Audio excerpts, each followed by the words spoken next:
So bali napakuluan ko ng mga idol. Next is tatanggalin ko na lang sa shell para puro na lang siya. Okay?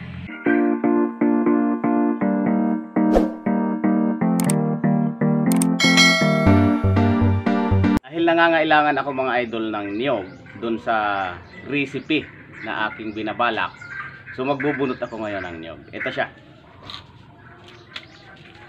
Whoop! Dalawa. Okay, let's go.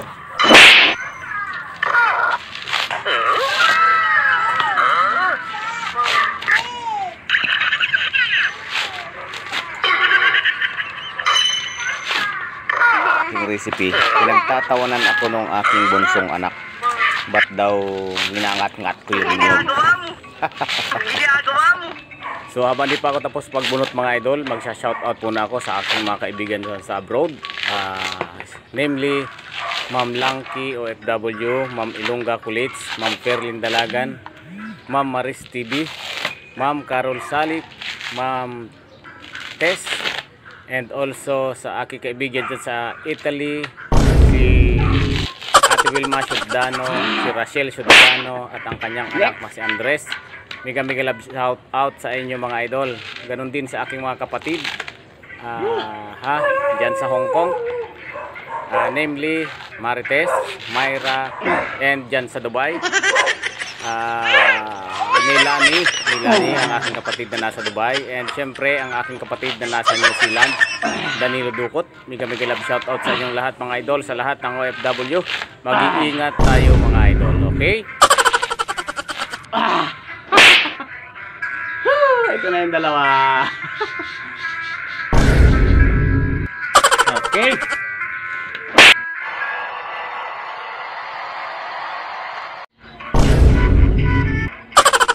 So ayan, once again mga idol, welcome back to my channel. So for today's video is manghuhuli ako ng land snail.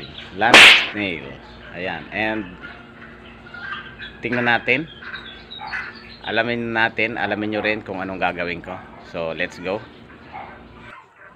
So ayan mga idol, dahil napakarami nitong mga land snail dito sa aking napakaliit na taniman.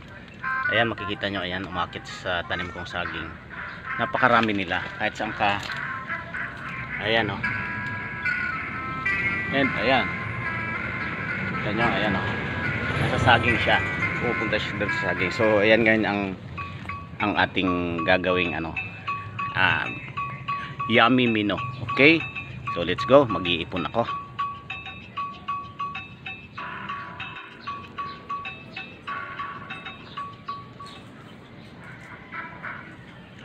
Hanggang doon sa taas, nasa dahon.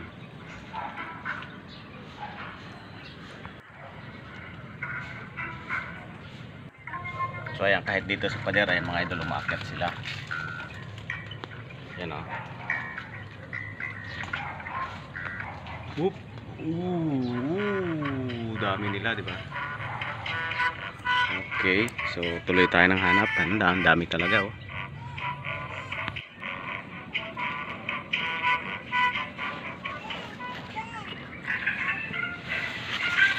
Yan pa.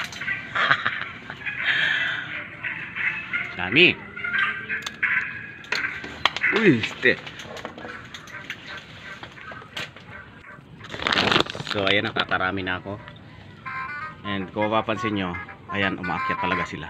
Ayan, oh. Siyempre, dahil umaakyat, ayan, tingnan mo sila. Naandito sila sa aking tanim na puno ng papaya. Hanggang dun. Ayan. Yun, hanggang sa taas. Dami. So it's harvest time. Okay.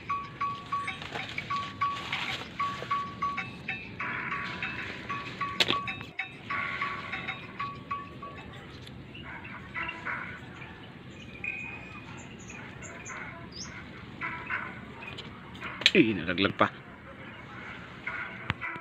So ayan mga idol, dami talaga, oh. Yan. Yun. Yan, hanggang dun. Ganda, nagsiakyata na. Yun. Diba?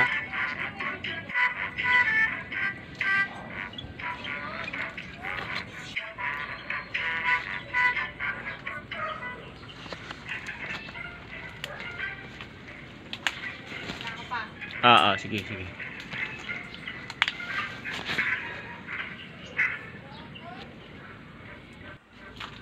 So ayan mga idol, talagang hitik sila dito. Sa likod lang ito ng aking tinitirhan.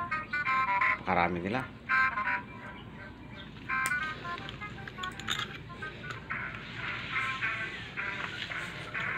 Bali dito mga idol, kahit ito ay nasa tabi ng kabahayan, ito ay malinis naman. Bali tinataniman ko ito kaya malinis siya. Wala siyang masyadong mga basura.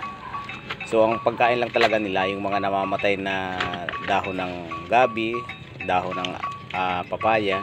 Kaya wala akong worry dito na ito ay madumi o kung ano man. And syempre, lilinisin natin siya, hugasan natin ng husto para mas malinis talaga. So ayan.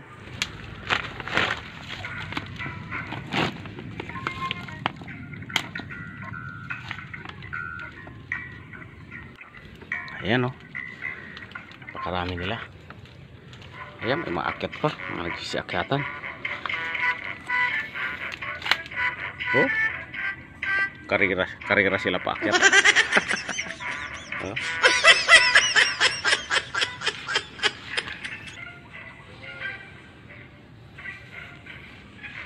Mag-aani yata ito ng papaya. Ayan, dahil nakarami na ako. Okay na to.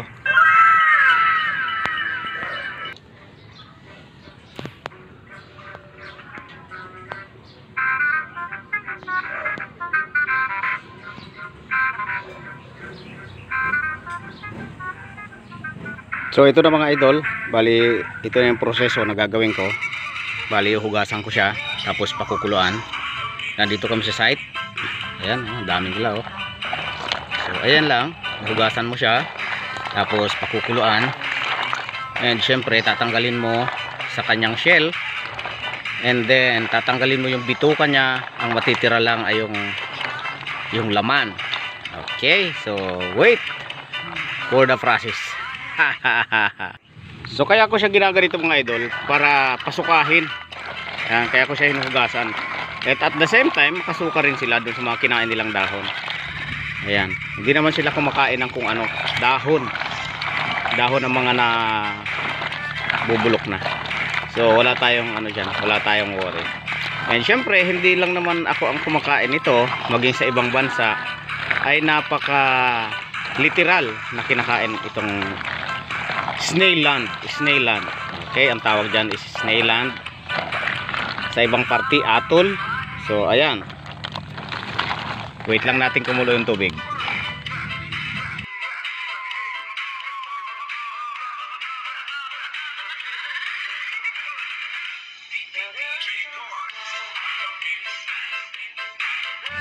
So bali napakuluan ko na mga idol. Next is tatanggalin ko na lang sa shell para puro na lang siya. Okay, pakuluan ko na mga idol. Ayan, tatanggalin ko na siya sa shell. Ayan, bali ganito lang ginagawa. Ayan, susungkitin mo lang siya. Ayan, tanggal na. Hoop, hoop. O ayan. Okay. Ayan. After nito, ito na siya. So hindi ko hugasan ko pa yan. Okay. So ito na mga idol, bali ito na siya. Okay na, nalinis ko na. Natanggal ko na sila sa shell. So ang next ko is tatanggalin ko ngayon yung malagkit na likido niya. Okay, so ang gagawin ko lang, lalagyan ko lang siya ng dahon o kaya ay ng bunot ng nyog para matanggal natin yung malagkit na likido niya. Okay? Bali, ito lang ilalagay ko para mas mabilis ko siyang matanggal. Yung bunot ng niyog mga idol. May kambing pa ako sa likuran mga idol. Ayan. Tapos, haluin mo lang siya. Didikit ngayon sa bunot ng niyog yung lagkit niya. Ilaw ko kaya yung isang paanong kambing dito sa niluluto ko. So, ayan mga idol, dahil nalinis ko na, nahugasan ko ng maayos, ang sunod na gagawin ko is gagayat-gayatin ko siya na maliliit siya, parang pang bupis ba, para hindi siya masyadong literal na mahahalata mo na snail talaga. Kaya ayan, so tuloy-tuloy lang, marami-rami kasi akong gagayatin, kaya medyo matagal-tagal to. So tuloy-tuloy lang mga idol. Ayan, dahil natapos ko na maggayatin yung mga snail, yung laman ng snail, ito, magkakayod na tayo. Kakayod tayo ng nyog. Ito yung gagamitin ko na panggata. Kasi pakukulang ko muna siya sa ano, sa suka. Then lalagyan natin ng gata mga idol. Lalagyan ko pala. Okay, ito ko na ilalagay. Lalagay ko na ang sibuyas at saka bawang. Ayan. Okay. Sus, ang bango na. Ang bango na sibuyas. Ang bango na sibuyas. Saka yung bawang. Okay. Una pa lang. Wala pa yan sangkap. Sibuyas bawang pa lang. Mabango na. Ayan.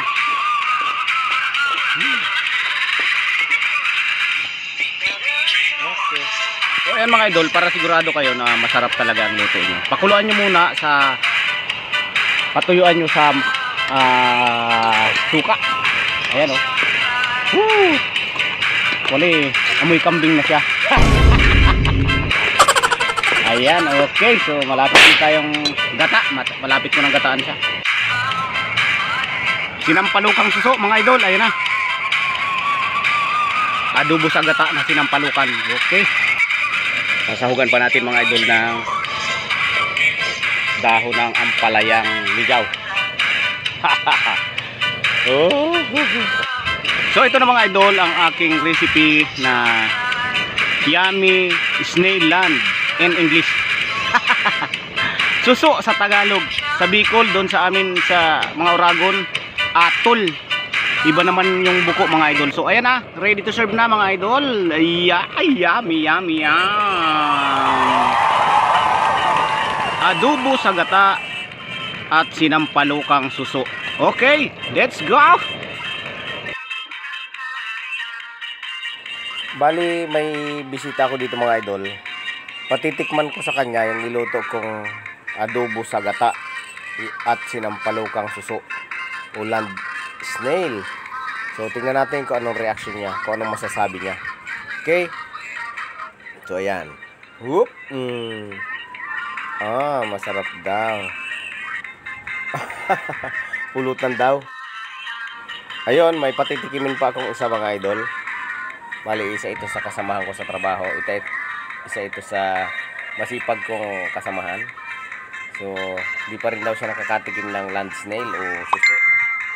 Sa ibang lingwahe is atol, o iwan ko sa ibang lingwahe pa kung ano. So ayan, tingnan natin kung anong reaction niya.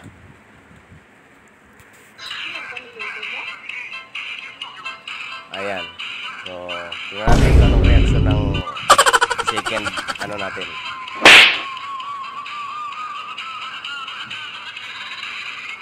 Nakakain pala. So yun mga idol, ito yung aking bisita oh. Nasarapan daw siya. Masarap daw yung niluto kong adobong suso with sampalok. Sarap.